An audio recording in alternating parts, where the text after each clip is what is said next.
Hello and welcome to Lore of the Cards, the series that looks to find the lore hidden in your Hearthstone deck. With Whispers of the Old Gods well and truly underway, let's take a look at one of the major lore characters finally introduced into Hearthstone. And you know what? We're killing two birds with one stone, because this card is also a hero in Heroes of the Storm. So, welcome to Lore of the Storm, the series that reveals the lore behind your favourite heroes in Heroes of the Storm. Today, we look at the Twilight's Hammer Chieftain, Cho'Gall. The art of the card is by James Ryman, the artist that we covered way back in our very first episode on the Frostwolf Warlord. Since then, Ryman has been busy producing the art for several of the legendary cards in Whispers of the Old Gods, Z'Goth the Slitherer, Ragnaros the Lightlord, and the mighty Cthulhu. Not to mention the other cards he's made in this and each preceding expansion. Now I say this a lot and genuinely mean it each time, but Cho'Gall is one of my personal favourite lore characters, so I really hope I do him justice. Or should I say them? In Warcraft, each of the ogre's heads has a distinctive personality and their own name. The right head is referred to as Cho, and the Cyclopean left head, Gall. Within recent times, Cho'Gall has seen his origin retconned and tweaked to better match the current lore of World of Warcraft. I personally find it a bit of a shame, as it does paint Cho'Gall as a slightly less extraordinary individual. He's still freaking cool though. The ogre race are native to the planet of Draenor, homeworld of the Orcs, and for many years the two were hostile toward each other. During the Orcish conflict with the Draenei, which the Orcs had been tricked into by Kil'Jaeden the Deceiver, who despised the Draenei's leader Velen, they were in need of assistance against a race more technologically advanced than their own. It was Gul'dan that first suggested the ogres be drafted into the Orcish horde. The Orc war chief Blackhand was at first disgusted by this suggestion. The Orcs had been enemies with the ogres for longer than they had the Draenei, and many an Orc had met their end at the hands of an ogre. Gul'dan was able to persuade Blackhand, telling him that if he could bring the ogres on side, he would be the one to benefit the most, achieving what the Orcs thought impossible and bringing more glory to the name of Blackhand. Blackhand's Black Rock clan captured 3 ogres of the Boulderfist clan, and after several days, most of which spent trying to get the stupid ogres to understand them, the ogres agreed to lead the Black Rocks to the home of the Boulderfist. Blackhand, alongside his second Orgrim Doomhammer, followed the ogres with a small army to the edge of the Blade's Edge Mountains. Here, they descended upon the confused Boulderfist clan, trying to piece together why 3 of their own fought for the Orcs. The 3 ogres were able to make their way through to the clan's leader, Kroll, and as soon as the leader agreed to negotiate, the Orcs stayed their hand, their fighting superiority very much proven. Through their 3 captives, the Orcs had discovered these ogres were ruled over by the Gron, a powerful race from which the ogres had descended. Kroll wanted to defy his masters as they were cruel, many of his clan's back being laced with the deep scars of Gron punishment. Blackhand won over Kroll, offering his clan food, shelter, and an enemy to fight which they could defeat, the Draenei. This was how the Orcs drafted many of the ogres of the Horde into their ranks. It wouldn't have been unreasonable to assume Cho'Gall was brought into the Horde at around the same time. However, with the release of the Warlords of Draenor expansion, we know Cho'Gall was not among the ogres oppressed by the Gron, but belonged to the proud Gorian Empire. Ogres and their relatives were born at the very dawn of Draenor's life. It was believed giant beings, which the ogres refer to as the Forgers, created the planet by squeezing the light from a giant ball of fire, until Draenor was what remained. From the very same charred materials, the Forgers created the ogres and gave them dominance over the stone and earth of Draenor. Just looking at the Gorian city of Heimel carved into the earth is testament enough to this. Because of what the Gorians believed were their origins, they thought the very world was theirs. It was not just the ogres that were crafted from the smouldering clay of Draenor, but so too were the rest of the Breaker family. The Earth Giants, Magnaron, Gron, Orgron, ogres, and the Goran, all sharing a common ancestry. The Gron were quick to establish dominance over their lesser descendants, and under their brutal rule, the ogres would come to worship them as gods. There was only so much of the abuse that the ogres could take until one rose up among them. Gog the Gronslayer proved to his people that the Gron were no gods. He killed several of the giant beasts, and to be sure the spell of godhood was completely shattered, he split open the Gron's bones and feasted upon their marrow. Seeing the Gron were merely mortals, others joined Gog to form the Gorian Empire. They would no longer be a race of servitude, but one of ambition. Gog built his hall to be far bigger than needed, thus attracting more of his kind to his side. Eventually, the ogres suppressed by the Grom became the minority, and the Gul'dan Empire dominated Draenor. That was, until the arrival of the Draenei. It was once thought Cho'Gall was a complete oddity, not only being the first ogre in generations born with 2 heads, but also the only ogre intelligent enough to master magic, becoming the first ogre magi. Since the Gul'dan Empire has a long line of sorcerer kings, we know this is not true, and while many ogres are dim-witted, a handful were able to wield magic with a good degree of skill. Cho'Gall was still special. Not only was he the first 2-headed ogre born in generations, but he also possessed a keen intellect far greater than any of his peers, and even possessed more physical strength than them as well. It was these qualities that attracted the attention of Gul'dan. We don't know exactly the circumstances of Gul'dan and Cho'Gall's first meeting, but we do know the two met when Cho'Gall was still young. Impressed that Cho'Gall possessed the rare quality of an ogre capable of wielding magic with some skill, Gul'dan took him on as his apprentice and personal assistant. Gul'dan clearly put a lot of faith in Cho'Gall, training him carefully in the foul magic that had been passed down to him by Kil'Jaeden. Not only now was Cho'Gall one of the most powerful soldiers within the Horde, he was also among the most powerful of the Warlocks, perhaps only second to Gul'dan himself, though there were other talented Orc Warlocks. Cho'Gall would rise to become one of the highest ranking members of the Horde, even though he wasn't an Orc. He became a member of Gul'dan's Shadow Council. Despite being War Chief of the Horde, Blackhand was a puppet leader that Gul'dan could easily control. Despite his cunning and power, Gul'dan knew he lacked the charisma to openly rule the Horde. So while Blackhand was presented as the Horde's ruler, Gul'dan and his Shadow Council manipulated events from behind the scenes, many of its members Warlocks. Only the Shadow Council knew of the Horde's connection to Kil'Jaeden, and that the Horde were an instrument of the horrifying Burning Legion, a force that sought to eradicate all they saw. One way in which the council manipulated the Horde fed even more influence and power to Cho'Gall. An Orcish clan leader disobeyed the Shadow Council, and for his insubordination, he was executed, his name stricken from all records. Leadership of the clan was handed over to Cho'Gall, and was renamed the Twilight's Hammer Clan. Under Cho'Gall's leadership, the already fanatical clan became more so, becoming increasingly nihilistic and seeking to destroy all creation, a philosophy the Twilight's Hammer embraces to this day. Cho'Gall's clan's desire for destruction only grew in the final stages of the Horde's war with the Draenei. Kil'Jaeden sent one of his lieutenants, the imposing Pit Lord Manaroth, to deliver a gift to the Horde. His blood. Most orcs in the Horde drank Manaroth's blood, which made them stronger, more savage, and gave them an insatiable bloodlust. Empowered, the orcs drove the Draenei to near extinction.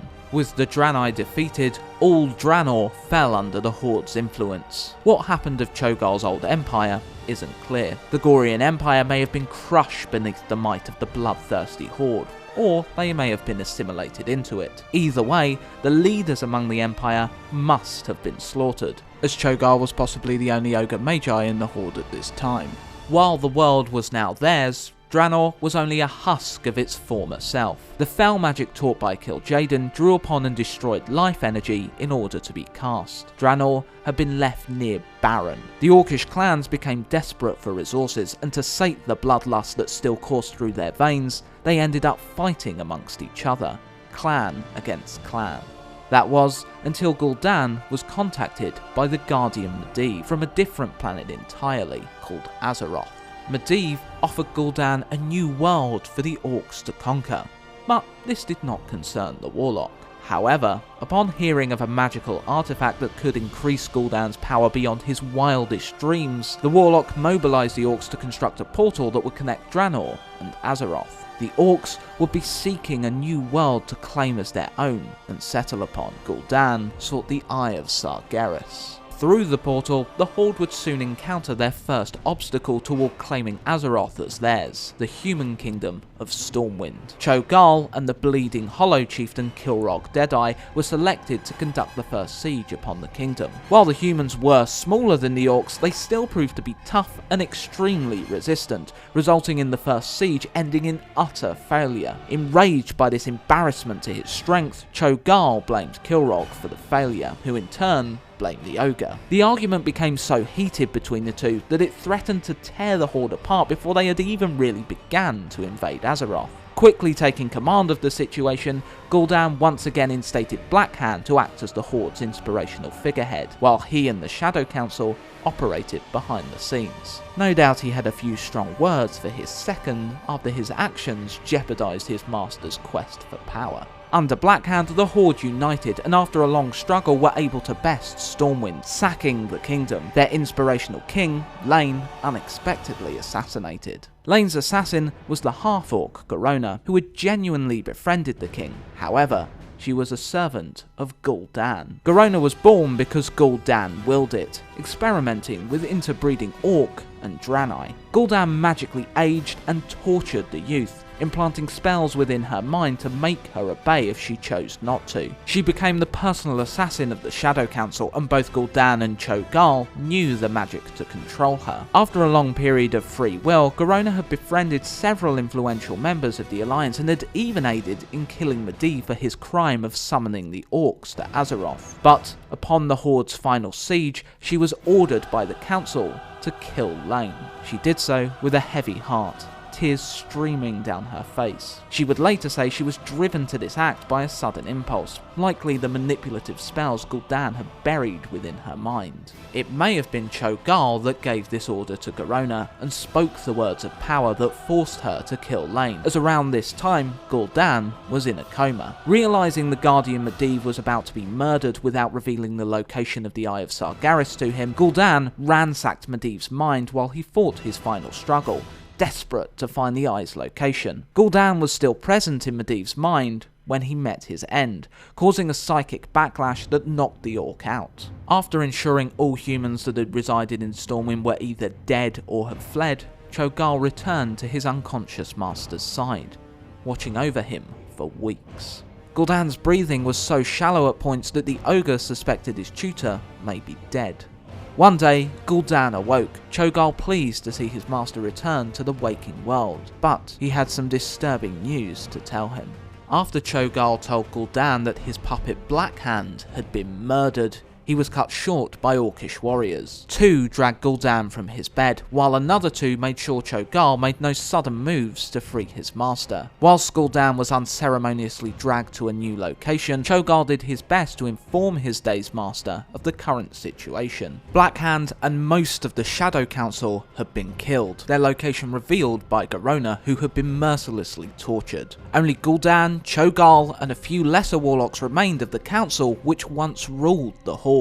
Before Cho'Gall was able to reveal the murderer, Gul'dan was thrown before his feet, Orgrim Doomhammer. Blackhand's second had become so disgusted by the demonic corruption that the Shadow Council had allowed into the Horde that as soon as he heard Gul'dan was unconscious, he acted. Orgrim, after defeating Blackhand in single combat, assumed the mantle of War Chief. He then hunted the Shadow Council, removing them to begin the process of restoring the Horde's honour. Despite the Horde's new direction, they still needed to conquer Azeroth to give their race a home, and Gul'dan played on this. Before Orgrim struck him down, Gul'dan pointed out that he and Cho'Gall were the only powerful spellcasters left within the Horde. Doomhammer needed him, as the humans had spellcasters of their own. The Orc Warlocks had been able to counter the few that protected Stormwind, but with no magical support, Doomhammer's armies would be ripped apart by the spellcasters of Azeroth, with no way to defend his Horde. Begrudgingly,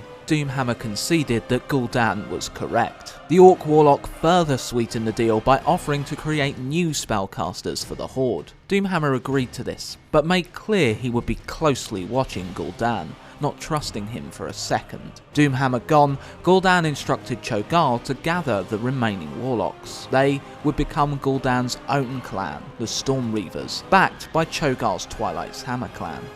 When Gul'dan had shaken off most of his lethargy from his months of slumber, he once again, Cho'Gall alongside him, approached Doomhammer. Orgrim was seeing to the final pieces of business within Stormwind, pillaging all the city had to offer. Even the mighty warchief of the Horde tightened his grip upon the legendary Doomhammer when Cho'Gall was present. Orgrim still remembered when Orc fought Ogre, and he had felled many of the giants himself, but Cho'Gall's keen intellect and great bodily strength filled Doomhammer with dread. That was before considering Cho'Gall's fanaticism to bring about the end of the world. Doomhammer pressed Gul'dan, asking if what he had promised was ready. Gul'dan had not created the new spellcasters, but came to Doomhammer with a proposition. He had managed to pull the location of the tomb of Sargeras, housing the Eye, from Medivh's mind and was seeking aid from the Horde. Doomhammer declined. The Horde did not need foul sorcery to conquer Azeroth. Enraging Gul'dan,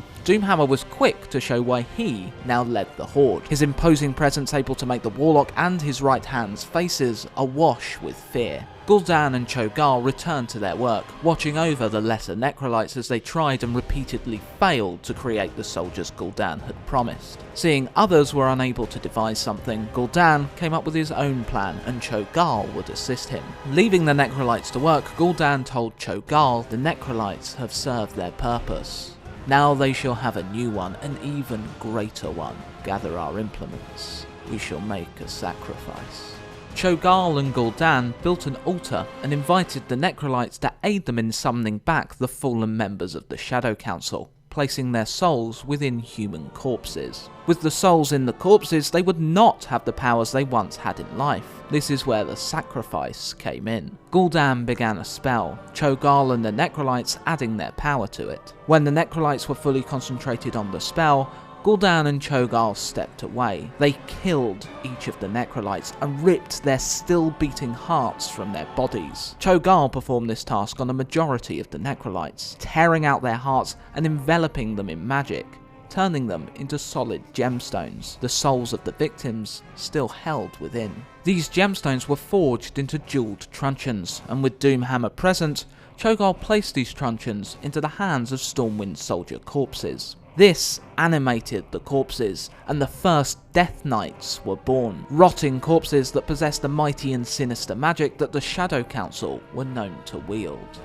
Cho'Gall remained by Gul'dan's side through much of the Second War, fought between the Horde, which now included trolls, goblins and dragons among their ranks, and the Alliance of Lordaeron, made up of the human kingdoms, a few elves, gnomes and dwarves. On one occasion, Cho'Gall was ordered to leave his master's side by Doomhammer. Tasked with inspecting an oil refinery in Grim Batol was meeting its quotas, it was suspected that Cho'Gall's convoy would be ambushed by Alliance forces from the Kingdom of Stormguard. Proving why he was so feared and respected among the Horde, Cho'Gall deftly navigated his way to the refinery, encountering little in the way of ambushes, but crushing those that dared attack him. Upon reaching the refinery, Cho'Gall reported the facility well maintained and keeping its quotas. Cho'Gall, along with his master, accompanied the Horde forces as they invaded Quel'Thalas, Kingdom of the Elves. Before the invasion was launched in earnest, Gul'dan discovered runestones on the outskirts of the Elven Kingdom. Warcraft 2 shows these runestones heavily defended, though in the novel Tides of Darkness, they do not appear to be so. A majority of the Elven Kingdom convinced that their land was untouchable by the Horde. Gul'dan theorized that the runestones blocked magic that was not of Elven origin, finding it difficult to cast his spells within Elven territory,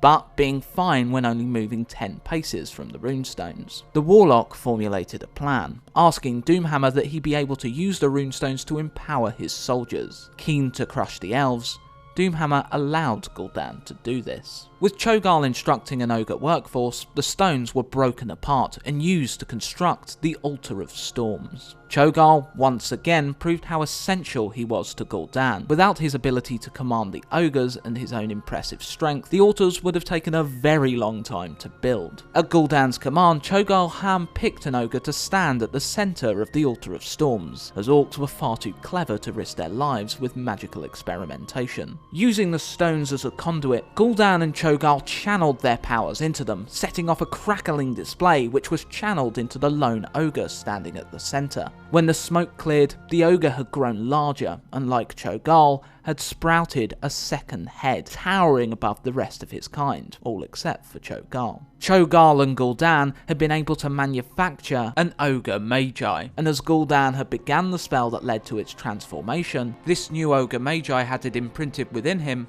to serve the Warlock. Even so, the ogre magi proved to be a great asset to Doomhammer. As the orcs marched further into elven territory, Gul'dan insisted he and Cho'Gall remain by the altars, telling Doomhammer that he would use the elves' own creation to battle the Sunwell that lay within the Elven Kingdom, and fed their magical power. No sooner had Doomhammer's forces moved far enough away, Gul'dan and Cho'Gall abandoned the Horde. Taking their clans and many of the Ogre Magi, they stole the Horde's ships and headed south across the sea, seeking the Eye of Sargeras. The depth of Gul'dan's betrayal was not discovered by Doomhammer until his forces were attacking the capital city of the human kingdom, Lordaeron, abandoning his siege on Quel'Thalas to take advantage of a tactical opportunity presented to him. Since the Twilight's Hammer and Stormreavers never appeared to lend aid in this battle, the Horde would eventually find themselves defeated. Before this, Doomhammer could not let Gul'dan's dishonour go unpunished, sending the large Blacktooth Grin clan after the traitors. While this would ensure his people lost the battle, Doomhammer needed to make an example of Gul'dan. The Horde's honour was what separated it from the demon rabble it once was, and winning a war was not worth losing that again.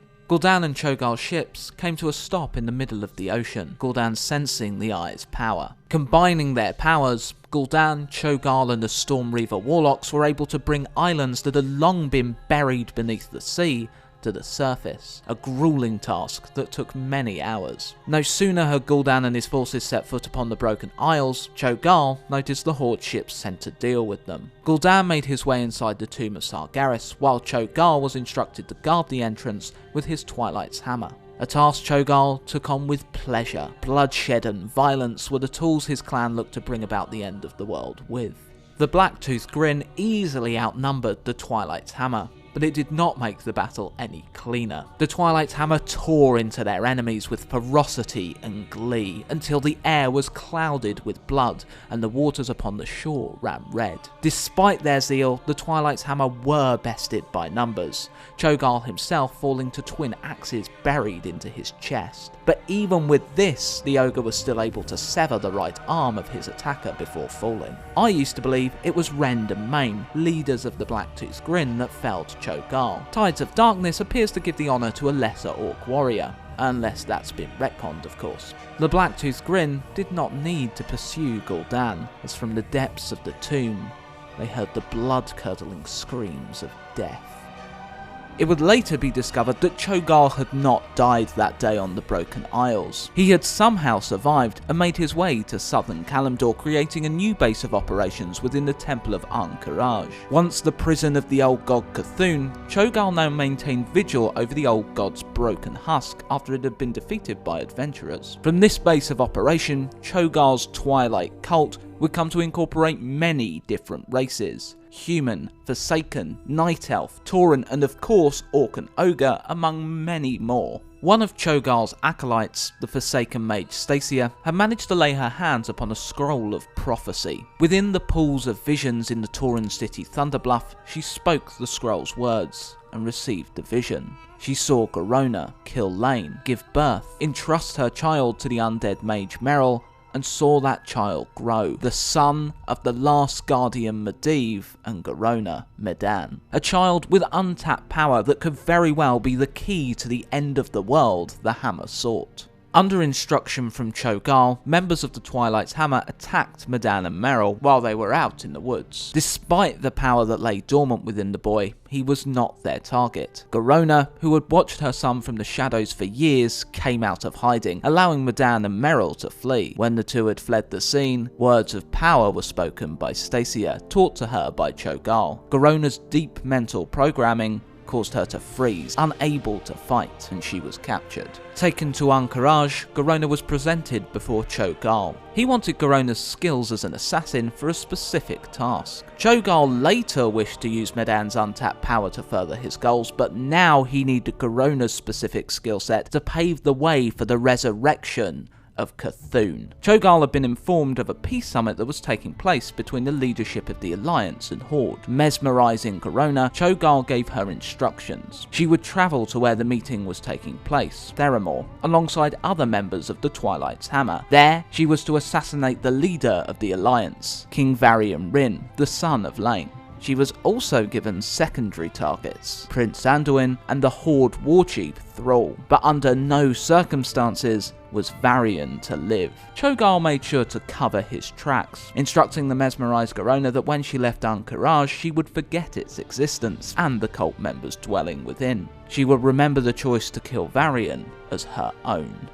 Cho'Gall had selected the members of his new Twilight's Hammer carefully to incorporate races of both the Alliance and Horde. This way, both sides would end up blaming each other for the Twilight's Hammer attack on Theramore. This part of the Ogre's plan went as it should, Alliance and Horde blaming each other. Fortunately, due to diplomatic-minded individuals such as Jaina Proudmoore being present, this did not erupt into another fight. What the Twilight's Hammer attack succeeded in preventing, though, was any further Horde-Alliance cooperation. However, Cho'Gall's subordinates failed him. Garona was not able to kill Varian, and Stacia did not prevent Garona's capture. Cho'Gall had instructed her to kill the assassin if things went awry. While Cho'Gall had placed several magical blocks within Garona's mind, he knew that a skilled mage would be able to break down those barriers, able to extract the information needed to find his cult and try and thwart his plans. Despite her failures, Stacia had been able to capture Medan, who had rushed into battle to protect his mother. The boy's fighting spirit not yet broken, Cho'Gall hurled him onto the dead body of Cthulhu. Whispers swam round Medan's head, the old god plunging the boy into despair.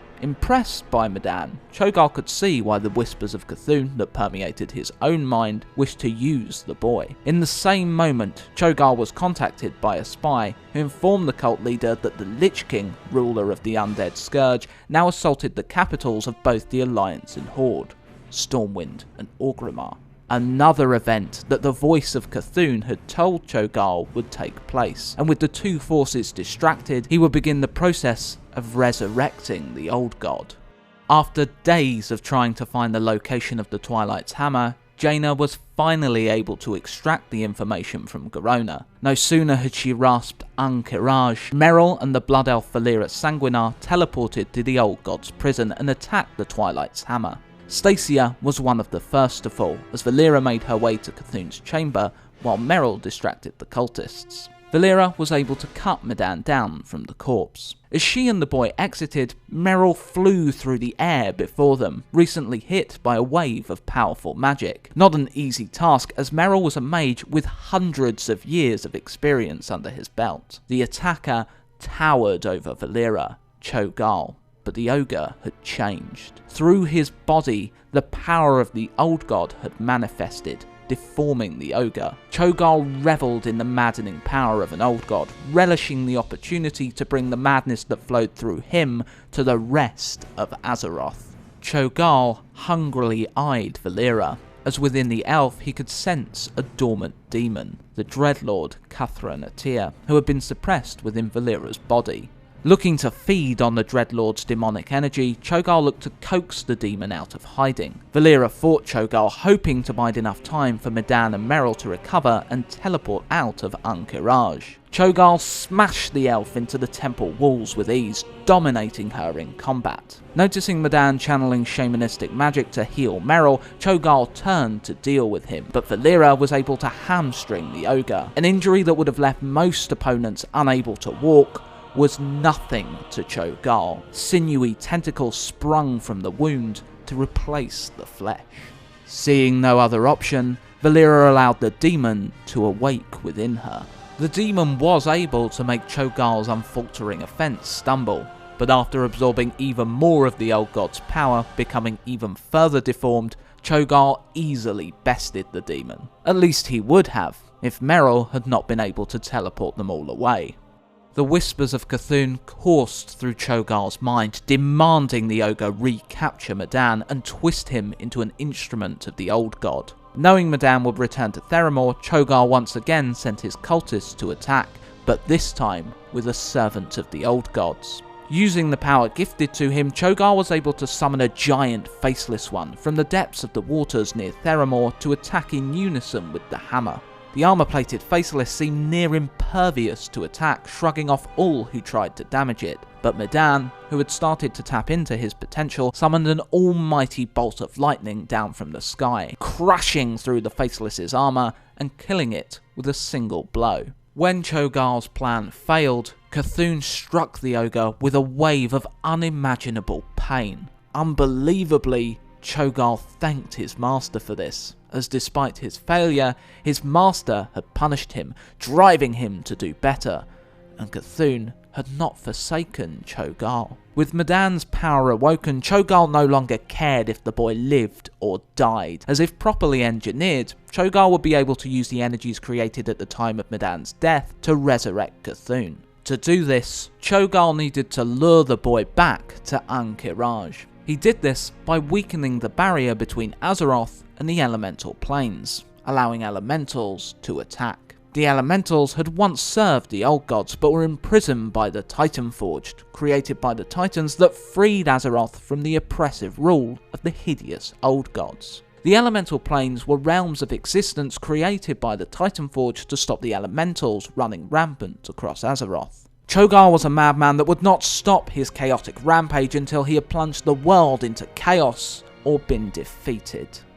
To defeat the ogre, a new council of Tira's Fall was born. The Old Order were mages that gave a portion of their strength to empower guardians to act as Azeroth's defenders from demonic threats. But this order lost their influence when the mother of Medivh, Aegwynn, defied them, not returning her power and not passing it on to a successor when she should have. Medivh, the last guardian, had summoned the orcs to Azeroth because he had been corrupted by the leader of the Burning Legion, Sargeras, proving a guardian could also be a near unstoppable threat.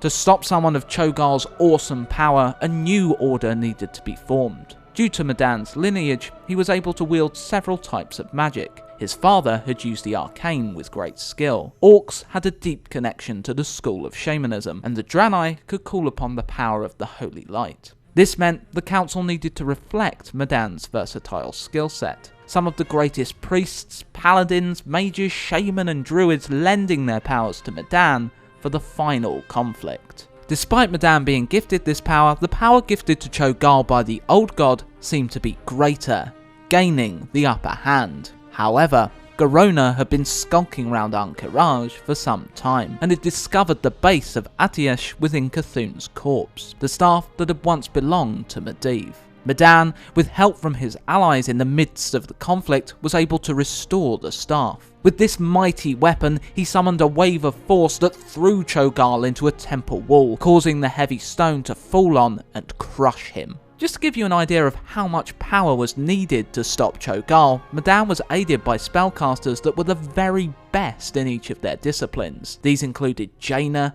Rhaegar, Hamul Rune Totem and Brol Bearmantle, all awesomely powerful. Not only this, but Ma'dan was also accompanied by Garona, Valeera, Merrill and Aegwynn. It took a lot of powerful people and the miraculous reforming of a legendary weapon in order to stop Cho'Gall. It is often said by Warcraft lore fans that they dislike Ma'dan, as he is overpowered in the lore, but the fact of the matter is he would have been bested by Cho'Gall with no interference upon the battlefield, even with being empowered by the council. Once again, Cho'Gall had cheated death, and returned to the Warcraft universe at the end of the Wrath of the Lich King expansion, during the Elemental Unrest event which preceded the Cataclysm expansion. Once again, the barrier between Azeroth and the Elemental Planes had begun to weaken, and the most powerful tool of the old gods, Deathwing, prepared to return to Azeroth. This event started with the occasional earthquake, the world groaning from the Elemental Unrest. Cultists preaching the end of the world were present within capital cities, and it finally culminated in all-out elemental attacks on the capital cities of the world. It was Cho'Gall that was behind this attack, orchestrating it so that the elementals attacked as one: water, earth, air, and fire. The Alliance and Horde were just about able to defend their capital cities. Not resting until the threat was completely stopped, heroes ventured through portals to stop the elemental leaders of the army. An image of Cho'Gall was seen speaking with two of the generals, Princess Theradras, the daughter of Therazane, the elemental lord of Earth. Theradras was happy to aid the ogre with earth elementals, inflicting the pain she had felt on others. Long ago, the earth elemental had lost her lover at the hands of her own children, the centaur, and had mourned ever since. Cho'Gall also appeared to congratulate Hydromancer Kulratha for empowering the Hydra Gazrilla, favoured pet of the old gods. The heroes were successful in defeating the generals as well. Upon Deathwing's return, Cho'Gall once again made his presence felt. The Horde stationed in Feralas had noticed the Ogre Magi among the hostile Gul'dan clan in Dire Maul and managed to get their hands on some magical objects of some power. By taking a Gul'dan captive and torturing them, the Horde were able to find out it was Cho'Gall, looking to welcome the clan into the Twilight's hammer. Behold, the world you see before you has been judged. Fire, water, earth, air, all shall perish before the elements. Burn and drown and crush and suffocate. Join us and embrace the inevitable end. The Master's power calls. You will be reborn, stronger than flesh. Strength beyond form, power in the infinite. Swear your allegiance to me. The Master wants, he sees, and wants and hungers. And you will be remade in my image. Wait! Infidel! A heathen among us! An intruder! Luckily, his plans were discovered, and the Horde were able to put a stop to them. A majority of Cho'Gall's operations during the Cataclysm expansion were carried out in the Twilight Highlands, a region the Twilight's hammer all but dominated, with minor pockets of resistance from the Dragonmaw Orcs and the Wildhammer Dwarves. Following the command of Deathwing, Cho'Gall was looking to turn the Twilight's hammer into a powerful standing force for the dragon. The Highlands was to become their base of operations. Cho'Gall chose the Highlands due to its distinct tactical advantages. Towering mountains made ground attack near impossible, and the waters were difficult to navigate. Ships risked running aground. Not only that, the hammer could feel the presence of the old gods within the territory, inspiring them to their apocalyptic acts. The hammer covered the Highlands in corruption, summoned Elementium tendrils from the ground to shape into their structures, began to summon the giant horror Isorath from the depths of the earth, tried to win over the Glopgut ogres to their cause, and helped nurture the growth of Deathwing's new dragonflight, the Twilight Dragons. Dragons capable of feeding upon magical energy. Cho'Gall's plans would be interrupted by the Alliance and Horde. Spies he had stationed within the capital cities of his enemies, informing him of their approach. The Twilight's hammer sent assassins to prevent the factions from reaching the Highlands, but they were unsuccessful, and the spies would also be outed and killed. The factions sought out new allies to help them in their battle against Deathwing, the Alliance successfully winning over the Wildhammers and the Horde the Dragonmaw. These two groups had been in conflict with each other for some time, and this continued with the arrival of the Alliance and Horde. A conflict Cho'Gall was quite happy to let happen, while he gathered the Twilight's hammer's power.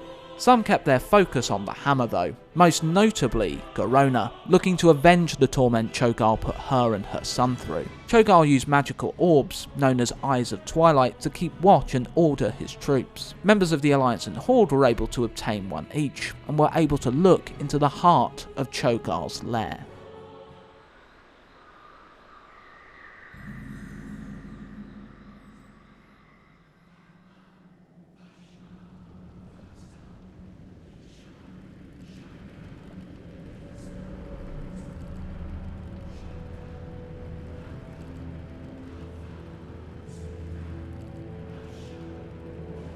We have confirmed the Horde presence at Dragonmaw Port, Master. They are now in league. This changes nothing. Nothing changes. Crush them. Crush! One of our agents in Ulgramar. City engulfed in stone and sand. We see it. The eye sees into his heart. Bring me the eye. Our agents have been outed and killed, Master. Blaspheme! Blaspheme! Disgust! Hate! No matter. Where one eye closes, another opens. The Master sees all! The Master knows all! We will know our enemies' hearts, for they are weak. The eye, now. The shadow of the Master covers this world. Darkness! All darkness! Our enemies fight one another across the highland. Fools. Blood! Blood! Wait! There is another. A mortal dares peer into the eye. Ha! Brave little plaything! I see you, little one. You want to see what the eye sees, do you? Show it! Show it all!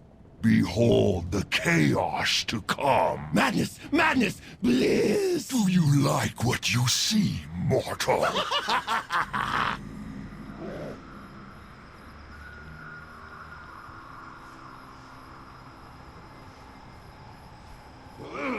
Seeing what Cho'Gall had amassed, some members of the Alliance and Horde were able to put aside their differences to put an end to the Twilight's Hammer activity.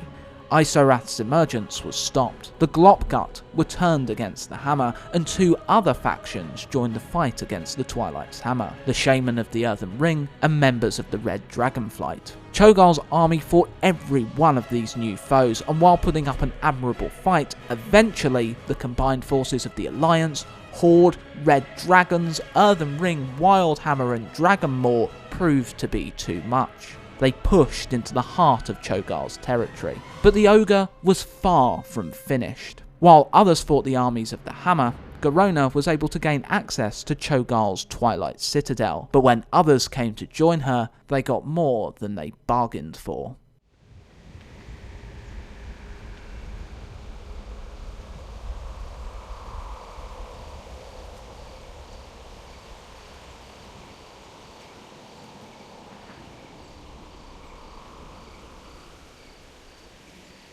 Horde scum!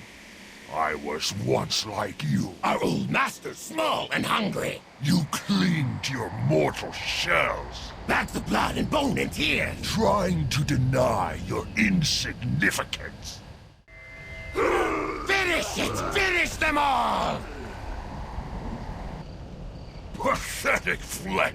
Despite the loss of backup, Garona would not back down. The adventurers that made it through sought to put a stop to a weapon that had been commissioned by Deathwing to be made for Cho'Gall. All that was known was that the weapon had been forged by enslaved Wildhammer smiths, who were immediately drowned by the cult as payment for their services. It was pondered as to whether the Elementium axe, crafted from Azeroth's hardest metal, was Cho'Gall's ultimate weapon, wielded by the Etin, Blind Eye the Guardian. While the axe was amazingly sharp and used to free the Red Dragon Lyristraza who killed Twilight Drakes over the Citadel, it was certainly not Cho'Gall's weapon.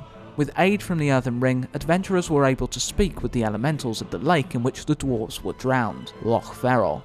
In turn, the elementals of the lake allowed heroes to speak with the lingering spirit of the Wildhammer Forgemaster, Finlay. The dwarf spoke of the Hammer of Twilight, a weapon imbued with the power of an old god. Scouts were able to find out that the hammer had not quite been finished, and Cho'Gall would be there to oversee the final stages of its construction upon the Altar of Twilight, the perfect time to end the ogre once and for all and destroy the Hammer of Twilight.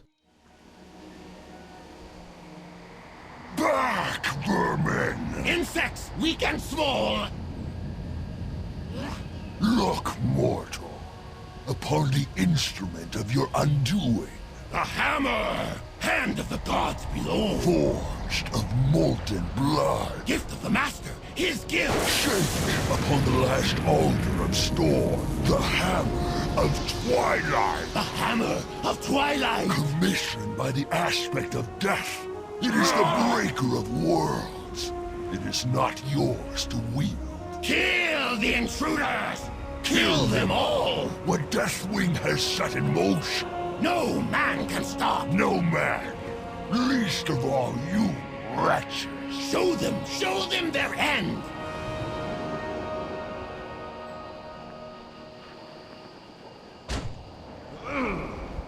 The heroes had been lured into a trap, but with a combined effort and some timely aid, were able to slay Cho'Gall's powerful servant, the Gron Skull Crusher the Mountain. But Cho'Gall had escaped with the powerful Hammer of Twilight, and now resided in the Twilight Hammer's most powerful fortress, the Bastion of Twilight. Despite all the defeats the cult had suffered, Cho'Gall was still in control, his work threatening existence itself. Eventually, heroes of the Alliance and Horde were able to gather a force capable of infiltrating the Bastion of Twilight, its entrance at the highest point of the Twilight Citadel. Before reaching Cho'Gall, the heroes needed to deal with his most powerful servants, the Etin Halfus Wormbreaker, empowered by Cho'Gall, who used captured dragons to perform rituals to further increase his power. The Twilight Dragons, Thoralion and Valiona, two of the most powerful of their kind, but their destructive power was kept within the Bastion due to their constant bickering. They had been magically aged and still argued like children. And the Ascendant Council, some of the most fanatical members of the Twilight's Hammer, who had undergone a process to turn them into elementals. As the heroes struggled their way through, Cho'Gall mocked them at every turn, sending more and more of his followers to try and deal with the party, but they eventually reached the deformed ogre. Brothers in chaos, the twilight has come. Shadows lengthen, endless night. Deathwing has sundered this world, Doors once opened never close. so that its true lords may return. The Master comes. He comes, he comes. Brothers of the Hammer, to me! Their will is still their own. The unbelievers still stand. Destroy them! Crush their bodies, crush their will. Mortals, you merely separate the wheat from the chaff. Unworthy, unworthy. Come closer, closer. Let us see your faces. All will be humbled before his power. Welcome, mortals. Frail little children. Few have laid eyes on this inner sanctum. They reach out to touch the fire. It is here the chosen realize their destiny. One with eternity. Twilight, that you colonize yours. Fire, water, earth, end of the flesh. The mortals shall behind. Fire, water, earth, air. Embrace your new forms, for here and ever after. Burn and drown and crush and suffocate. And use your gifts to destroy the unbelievers. Burn and drown and crush and suffocate. Foolish mortals. Usurpers, children. Nothing you have done has... Born of a lesser god. I am trying to speak here. Words, words, words. The Master wants murder. All falls to chaos. All will be destroyed. Chaos, chaos. Your work here today changes nothing. Chaos, chaos. All things end. No mortal may see what you have and live. Your end has come!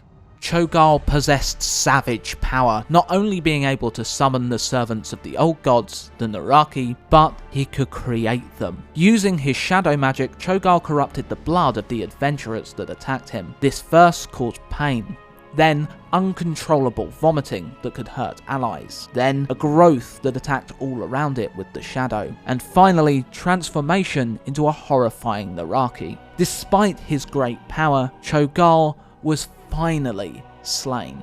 With his final breaths, Cho'Gall stumbled to the center of his chamber, but when he collapsed he did not hit the floor, but fell through it. The adventurers travelled down to discover the Twilight's Hammer had also been protecting something extremely valuable to Deathwing, a huge clutch of the Twilight Dragon eggs, and they were guarded and created by a being even more powerful than Cho'Gall, the resurrected Prime Consort of Deathwing, Sinestra.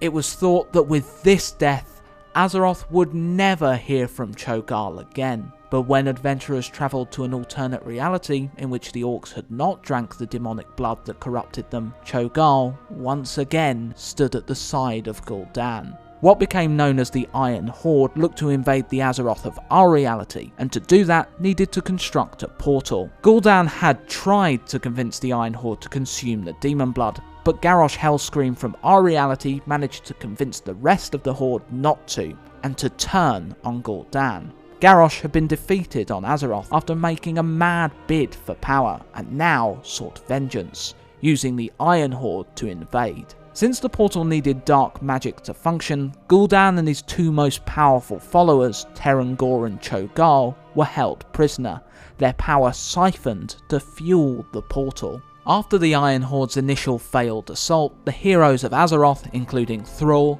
Khadgar and Murad, pushed back through the portal. Regretfully, they rescued Gul'dan and his apprentices, knowing the orc would only cause further trouble later, but this needed to be done to power down the portal and later destroy it. Knowing Gul'dan and his servants would look to set the Horde back on the road of demonic corruption, Khadgar dedicated much of his efforts tracing down Gul'dan, and was successful.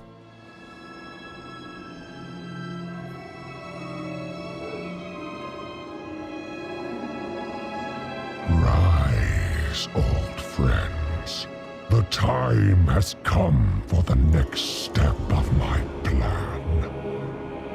Terengor, we'll finish your Shadow Moon business together. I'm sending you to Talador. Infiltrate the Auchenai. Take control of Auchendoom. Bleed it dry. It will be done, Lord Gul'dan. Cho'Gall, I'm sending you to Nagrand. You'll subjugate the fallen Naru inside our Shogun. I will crush it. The Pale have the key. All I require is its limitless power. Giselda, you stay here. I have other plans for what is behind me. What are you looking at? It's all fun and games until... The Pale that Cho'Gall spoke of were broken orcs, shadows of their former selves. They were once young shaman on pilgrimage to commune with the elements, as all shaman that came of age did. But those that became Pale were overwhelmed by the journey's trials and tribulations. Within the giant crystalline structure, Oshugan, Cho'Gall found the Naru Quore. Naru are energy beings with a profound connection to the holy light. From observing the Pale, Cho'Gall had concluded that they drew their power from the Naru, and if Cho'Gall possessed Quore's energy, he would also command the Pale. As Cho'Gall greedily sapped Quore's power, having subjugated the being, his master joined him, demanding Cho'Gall hand over the being. Having tasted the power of the Naru, Cho'Gall did something the Cho'Gall of our reality seemingly would have never done: betrayed Gul'dan.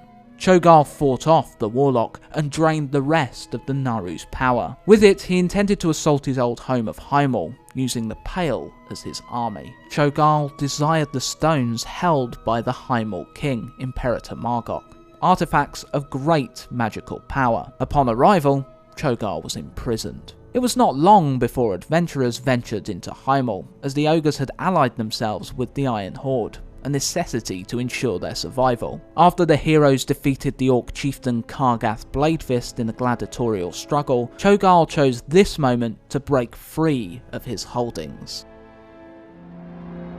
Cho'Gall? You thought to imprison us, Margok? You could never control us. Guards, stop him!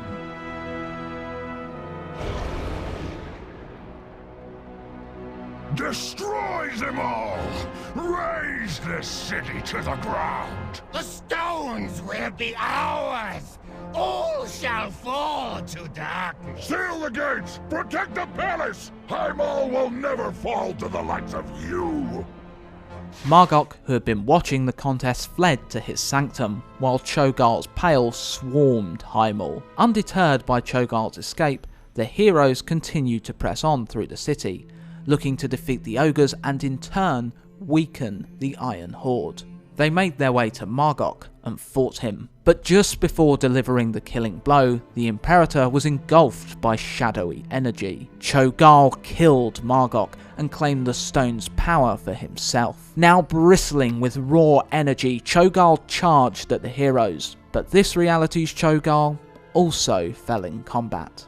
The Cho'Gall segment of Margok's encounter was only available in the raid's mythic difficulty, so only a few players in World of Warcraft have tussled with this imposing adversary. As Cho'Gall fell, he uttered a cryptic message. He comes. You can never escape. Likely referring to the coming of the Burning Legion Lieutenant, Archimonde. Though this isn't 100% confirmed, as Cho'Gall was tampering with void energy, power more often associated with the Old Gods. But there was no Old God storyline during this expansion. So, there you have it, a detailed recounting of the lore surrounding Cho'Gall.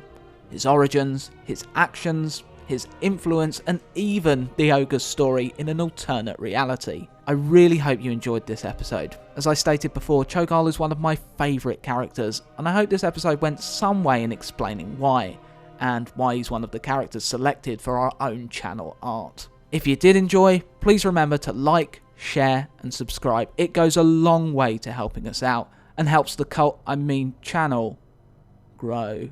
Of course, if you want to be a crappy Deus Ex Machina character that almost no one likes, you can always hit the dislike button. For the record, I don't actually mind him. You can follow us on Twitter @the6gamers or Facebook /6gamersuk to keep up to date with lore of the cards. If you've enjoyed the art, I've done my best to link all the artists I could find in the description below. Until next time, happy Hearthstoning.